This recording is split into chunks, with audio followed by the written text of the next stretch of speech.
नमस्कार, आप देख रहे हैं जनता टीवी। मैं हूं आपके साथ अमन त्रिपाठी। बुलेटिन में रुक करेंगे 2 मिनट में 10 बड़ी खबरों की ओर। कांग्रेस प्रदेश अध्यक्ष करण माहरा ने बीजेपी पर बोला हमला। बोले सरकार से जनता बेहद नाखुश, पीएम मोदी पर भी साधा निशाना। उत्तराखंड हाईकोर्ट की मुख्य न्यायाधीश बनी ऋतु बाहरी। राष्ट्रपति द्रौपदी मुर्मू की मंजूरी के बाद नियुक्ति की अधिसूचना जारी। पिछले साल सुप्रीम कोर्ट कॉलेजियम ने की थी सिफारिश। हरिद्वार में युवक की हत्या, पैसे के लेन देन को लेकर हुई हत्या, मामले की जांच में जुटी पुलिस। हरिद्वार में डिवाइडर से टकराई तेज रफ्तार मर्सिडीज कार सवार 4 लोग घायल। घायलों को अस्पताल में भेजा गया। हरिद्वार में निगम का हर घर सड़कों पर कूड़ा डालने पर होगी कार्रवाई। रुड़की में बेटे ने बाप को उतारा मौत के घाट। पुलिस ने 6 आरोपियों को किया गिरफ्तार। हथियार, कार सहित बाइक हुई बरामद। रामनगर में बाघ का आतंक। बाघ न पकड़ने पर ग्रामीणों ने किया विरोध प्रदर्शन। सड़कों पर लगाया जाम। रुद्रपुर में अशोक लेलैंड कंपनी में कर्मचारियों के साथ हुआ फर्जीवाड़ा। कांग्रेस नेताओं ने किया एसएसपी कार्यालय का घेराव। प्रशासन पर लगाया लापरवाही का आरोप।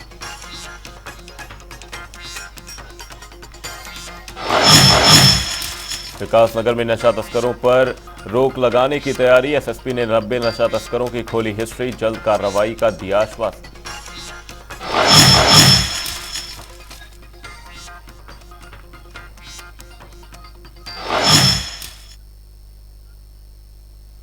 बुलेटिन में रुक करेंगे खबरों की ओर। मुख्यमंत्री पुष्कर सिंह धामी आज 1 दिवसीय दौरे पर पौड़ी पहुंचे, जहां मुख्यमंत्री ने कंडोलिया मैदान में दिशा ध्यानी ढौला मेला में शिरकत की। मुख्यमंत्री धामी ने रांची स्टेडियम में महावीर चक्र विजेता राइफलमैन जसवंत सिंह और कमिश्नरी के पास देश के प्रथम सीडीएस स्वर्गीय जनरल विपिन रावत की प्रतिमा का अनावरण किया। इस दौरान मुख्यमंत्री लगभग 800 करोड़ की 353 विकास योजनाओं का लोकार्पण और शिलान्यास करते नजर आएंगे। वहीं इसके साथ ही उन्होंने जनसभा के साथ ही स्वरोजगार से जुड़े लाभार्थियों को भी सम्मानित किया।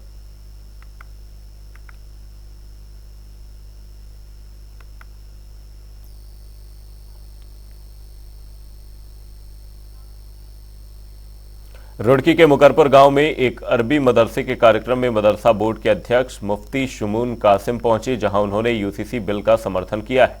मुफ्ती शुमून कासमी ने बड़ी ही बेबाकी के साथ कहा कि कोई भी मजहब यूसीसी का विरोध नहीं करता है। यूसीसी कानून लागू होने से समाज में फैली कुप्रथाओं पर सख्ती से रोक लगेगी।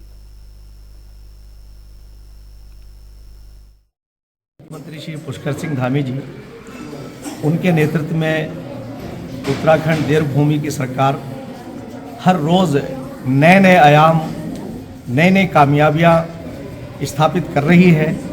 और अभी माननीय मुख्यमंत्री जी के नेतृत्व में यूसीसी आया है, तो मैं यूसीसी के बारे में पहले 2 शब्द कहना चाहता हूं कि यूसीसी न तो इस्लाम के खिलाफ है, न किसी और मज़हब के खिलाफ है। यूसीसी जो हमारे माशरे में, समाज में जो कुप्रथाएं हैं, उन कुप्रथाओं पर अंकुश लगाने के लिए, जैसे एग्जाम्पल के तौर से बहुविवाह यानी एक से ज़्यादा शादी इस्लाम का अनिवार्य ज़रूरी हिस्सा नहीं है।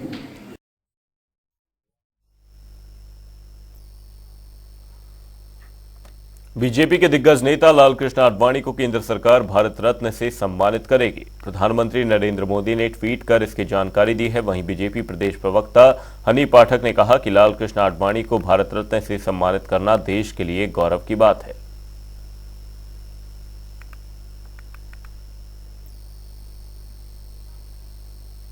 बीजेपी के वरिष्ठ नेता लालकृष्ण आडवाणी को भारत रत्न दिया जाएगा, जिसको लेकर प्रधानमंत्री नरेंद्र मोदी ने खुद इसकी घोषणा की है। बता दें कि लालकृष्ण आडवाणी ने बीजेपी को ऊंचाइयों तक पहुंचाने में महत्वपूर्ण भूमिका निभाई है।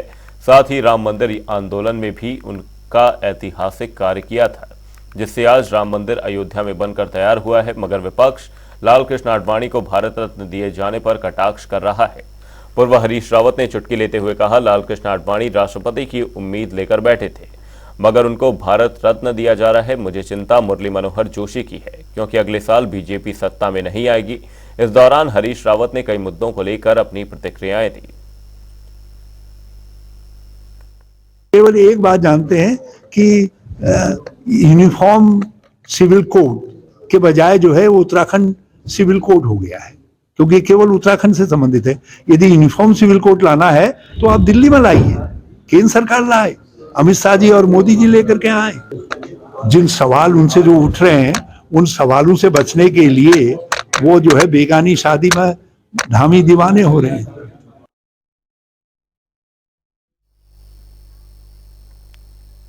बुलेटिन में वक्त एक छोटे से ब्रेक का। ब्रेक के उस पार जल्द लौटेंगे।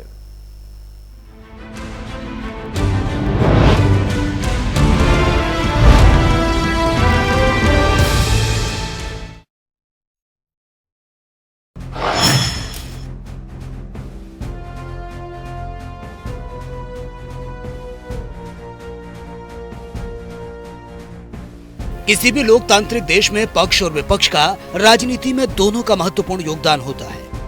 ऐसे में 2 पंचवर्षीय से सत्ता में काबिज बीजेपी हैट्रिक लगाने की तैयारी में जुटी है, वहीं सालों से सत्ता से दूर कांग्रेस की बड़ी चुनौती है। इसलिए विपक्ष गठबंधन का सहारा लेकर मोदी को पीएम की गद्दी से हटाने के लिए हर संभव कोशिश में जुटा है। बीजेपी 2014 में सत्ता में काबिज हुई। बीजेपी ने 282 सीटें जीती। कांग्रेस 44 सीट ही जीत पाई। पहली बार सीएम से पीएम बने थे नरेंद्र मोदी। पहला कार्यकाल पूरा होने के बाद साल 2019 में फिर से आम चुनाव हुए, जिसमें बीजेपी ने पहले से भी ज्यादा प्रचंड सीटों से जीत हासिल की और दूसरी बार नरेंद्र मोदी पीएम बने। 17वीं लोकसभा का चुनाव हुआ। बहुमत का जरूरी आंकड़ा 272। बीजेपी ने अकेले 303।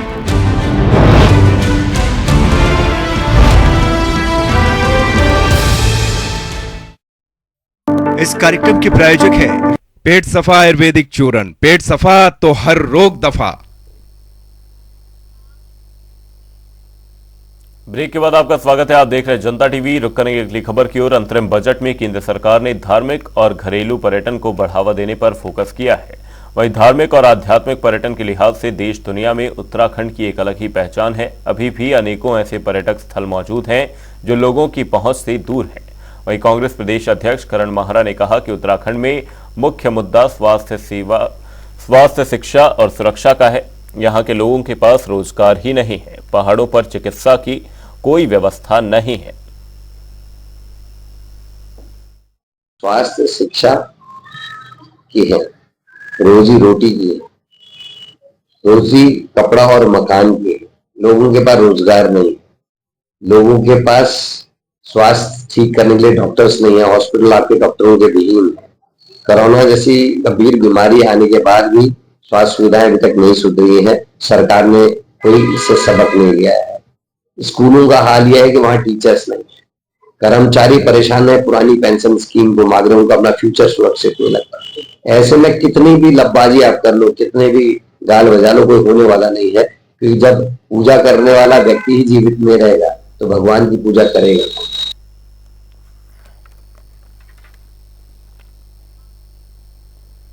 लोकसभा चुनाव का बिगुल अब बजने ही वाला है। चुनाव में सुरक्षा को लेकर उत्तराखंड से लगते हुए उत्तर प्रदेश के 3 जिले बिजनौर, सहारनपुर और मुजफ्फरनगर के पुलिस अधिकारियों के साथ हरिद्वार के सभी पुलिस अधिकारियों की एक महत्वपूर्ण बैठक देखी गई।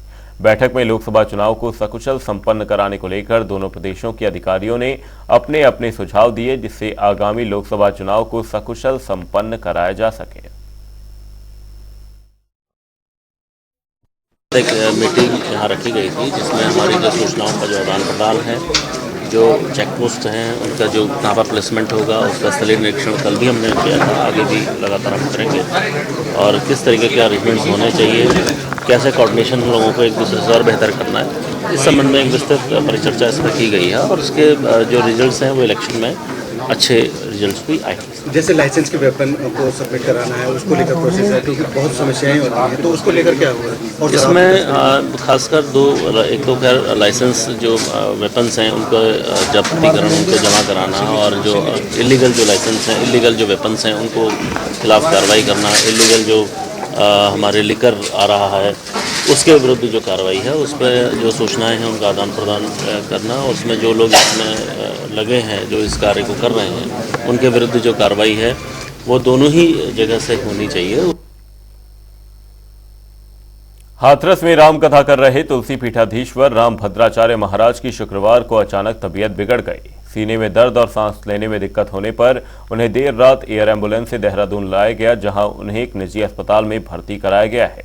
प्रारंभिक जांच में उनके सीने में संक्रमण का पता चला है। देहरादून में उनका इलाज कर रहे डॉक्टर श्री कृष्ण अवतार ने कहा कि जगत गुरु राम भद्राचार्य की तबीयत अभी पहले से काफी बेहतर है और खतरे की अब कोई बात नहीं है।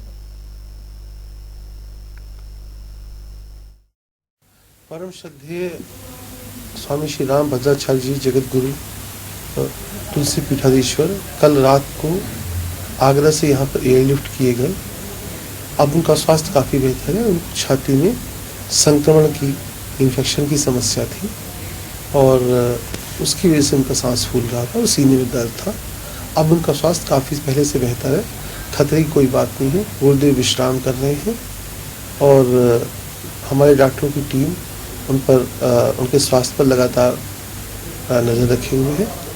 कुल मिला के कोई भी चिंता वाली बात नहीं।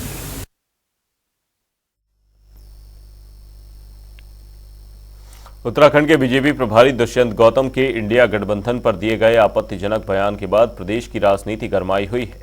इसी कड़ी में देहरादून और हरिद्वार में कांग्रेस कार्यकर्ताओं ने प्रदर्शन किया, साथ ही जमकर नारेबाजी भी की। वहीं इस दौरान कांग्रेस कार्यकर्ताओं ने दुष्यंत कुमार गौतम पर जमकर निशाना साधा। ये तस्वीरें हरिद्वार और देहरादून से, जहां पुतला फूंक कर विरोध जताया गया। कांग्रेस इस दौरान प्रदर्शन करती नजर आई।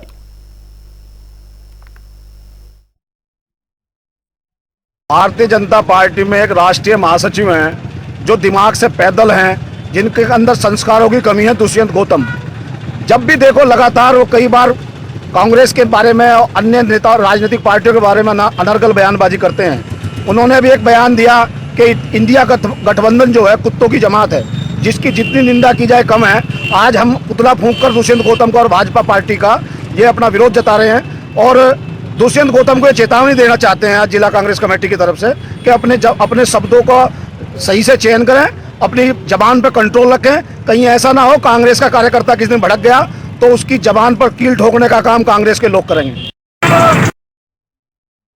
देखिए, दुष्यंत गौतम जी का जो बयान आया है उसकी जितनी भी निंदा की जाए उतनी कम है और भाजपा के नेताओं को शर्म आनी चाहिए जो वो बयान दे रहे हैं। और मुझे लगता है कहीं ना कहीं उनका मानसिक संतुलन वो खो बैठे, तभी इस तरह की बयानबाजी कर रहे हैं।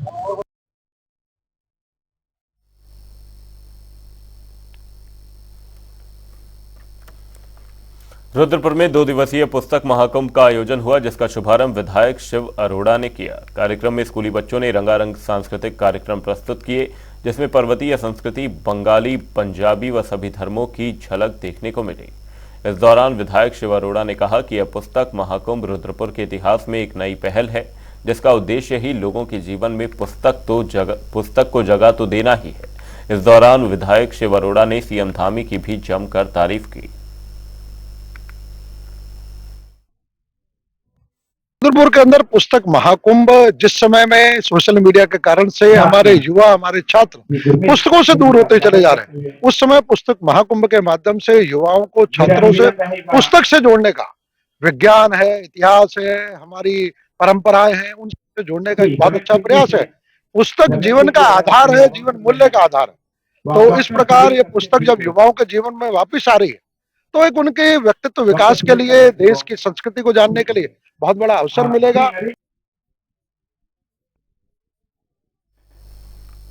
हल्द्वानी में कथित मदरसे और अवैध नमाज स्थल पर प्रशासन की ओर से कार्रवाई करने की तैयारी की जा रही है। दरअसल नजूल भूमि पर निर्माणाधीन अवैध नमाज स्थल और मदरसा बनाए गए हैं, जिसे हटाने को लेकर नगर निगम ने 1 फरवरी तक अवैध अतिक्रमण हटाने का नोटिस जारी किया था, लेकिन अभी तक अतिक्रमण नहीं हटाया गया है, जिसके बाद प्रशासन की ओर से कार्रवाई की जाएगी। वहीं इस पर स्थानीय लोगों का कहना है कि मदरसे और मस्जिद को किसी भी हालत में नहीं हटाया जाना चाहिए। मैं आया था, जिस व्यक्ति ने बनाया था उसको हमने नोटिस दिया था। उस व्यक्ति की ओर से मेरे कार्यालय में कोई जवाब प्राप्त नहीं हुआ है, लेकिन एक जिलाधिकारी महोदय कार्यालय को संबंधित पत्र मुझे प्राप्त हुआ है, लेकिन कोई ठोस जवाब मुझे दिखाई नहीं पड़ा है।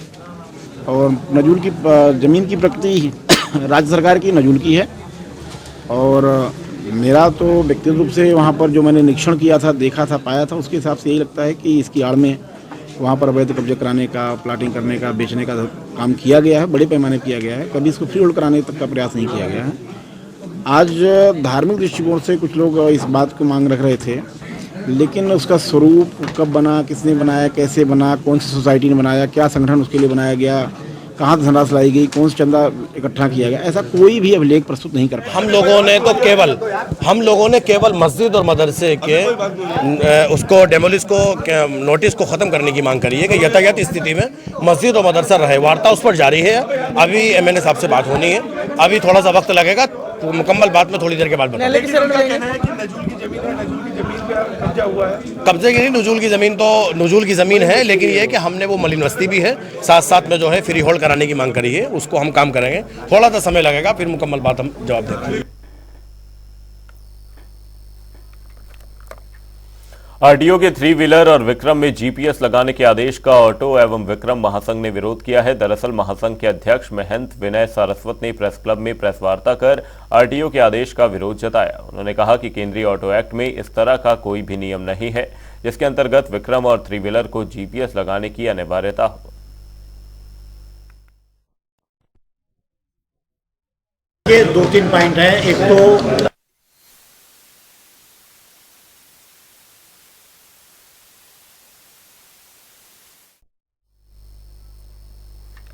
प्रदेश में नशा तस्करी के मामले लगातार बढ़ रहे हैं, जिन पर लगाम लगाने के लिए पुलिस की ओर से कार्रवाई की जा रही है। इसी कड़ी में हरिद्वार एसएसपी ने 90 नशा तस्करों की हिस्ट्री शीट खोली, जिन पर जल्द ही कार्रवाई की जाएगी। वहीं नशा तस्करों को लेकर उत्तराखंड के बॉर्डर पर चुनाव की दृष्टि से सुरक्षा व्यवस्था बढ़ा दी गई है।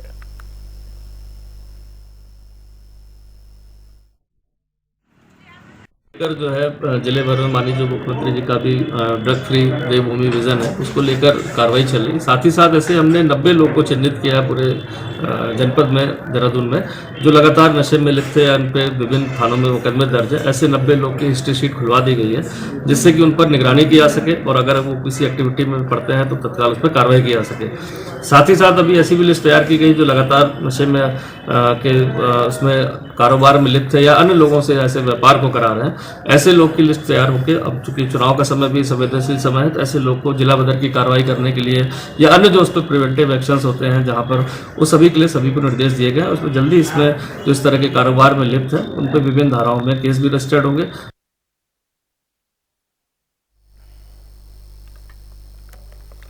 हल्द्वानी में सरकारी भूमि पर गौशाला खोलने को लेकर महिलाओं ने विरोध जताया है। दरअसल नगर निगम और प्रशासन की ओर से राजपुरा क्षेत्र की सरकारी भूमि पर गौशाला खोलने का निर्णय लिया गया है, जिसके विरोध में महिलाओं ने जमकर हंगामा किया। बता दें कि गौशाला खोलने को लेकर नगर निगम आयुक्त पंकज उपाध्याय और सिटी मजिस्ट्रेट ऋचा सिंह मौके पर पहुंचे थे।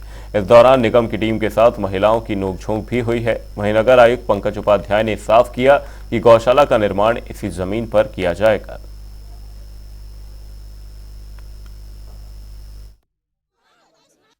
जो नगर निगम की नजूल भूमि है उस पर अस्थायी रूप से गौशाला बनाई जा रही है। कुछ लोग अनावश्यक रूप से, उनको ऐसा लग रहा है कि यहाँ पर ये गौशाला लोगों को नुकसान पहुँचा देगी और उसका वो विरोध करने का प्रयास कर रहे थे। उन्हें समझाया गया है कि जो भी यहाँ पर कार्य किया जा रहा है वो लोगों के लिए ही किया जाएगा। अगर वहाँ पे नगर निगम कोई गौशाला बना रहा है तो उससे किसी का अहित नहीं होगा। उसमें प्रॉपर सभी जो सुरक्षा व्यवस्थाएं हैं वो की जाएंगी, बाउंड्री वाल बनाई जाएगी, उसके बाद किया जाएगा। और नगर निगम इसको अस्थायी गौशाला के रूप में बना रहा है, तो इसका कृपया करके इस तरीके से विरोध ना करें। उन्हें समझाया गया है। मौके पर अभी गौशाला वहाँ पर निर्मित हो चुकी है।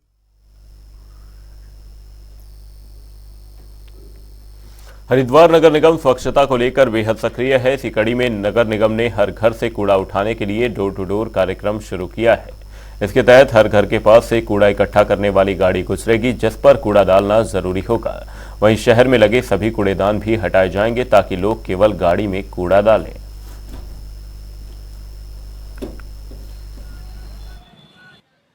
देखिए, जैसा कि आप जानते हैं, स्वच्छता में गार्बेज फ्री सिटी बनाई जाती है, तो उसके लिए जैसा कि हमारे निदेशालय से और माननीय डीएम साहब द्वारा जो निर्देश दिए गए हैं, उसके क्रम में डस्टबिन हमारे हटाए जा रहे हैं।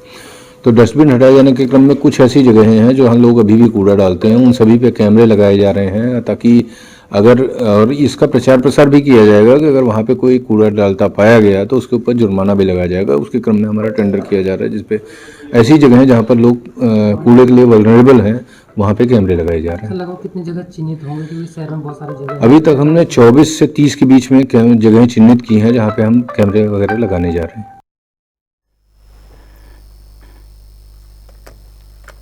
हरिद्वार के जिला पंचायत सभागार में बोर्ड बैठक का आयोजन किया गया। इस दौरान 68 करोड़ रुपए का बजट पास किया गया। इस दौरान जिला पंचायत सदस्यों ने अपने अपने क्षेत्रों में होने वाले विकास कार्यों से संबंधित प्रस्ताव भी रखे। वहीं जिला पंचायत अध्यक्ष राजेंद्र चौधरी ने बताया कि इस समय जनपद में जिला पंचायत की ओर से बिजली, पानी, सड़क और स्वास्थ्य से संबंधित कई विकास कार्य कराए जा रहे हैं। उनका प्रयास है कि आने वाले समय में हरिद्वार जनपद को देश का सर्वश्रेष्ठ जिला बनाया जाए।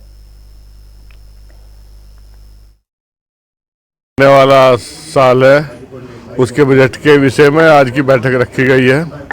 जो हमारे जिला पंचायत की ओर से गांव के लिए प्रोग्राम चलते हैं, जो विकास कार्य चलते हैं, वो कैसे कैसे बजट हमें लगाना है, उस पर सभी हमारे सदस्यगण इकट्ठे हुए, उसी पर हमारा चर्चा हुई है। करीब हमारा टोटल मिला के जो बजट हमको अनुमानित 86-87 करोड़ का मिलता है, उसको कैसे कैसे कहाँ लगाना है, उस पर ही हमारा ये मीटिंग हुई है।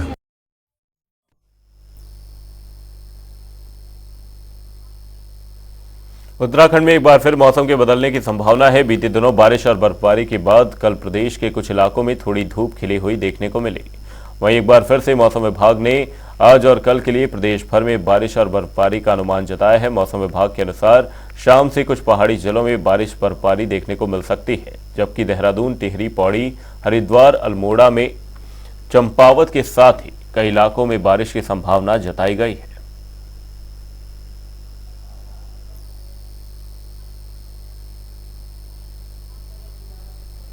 बुलेटिन में फिलहाल के लिए सिर्फ इतना ही। कहीं जाएगा नहीं। जनता टीवी पर खबरों का सिलसिला रहेगा जारी। तब तक के लिए नमस्कार।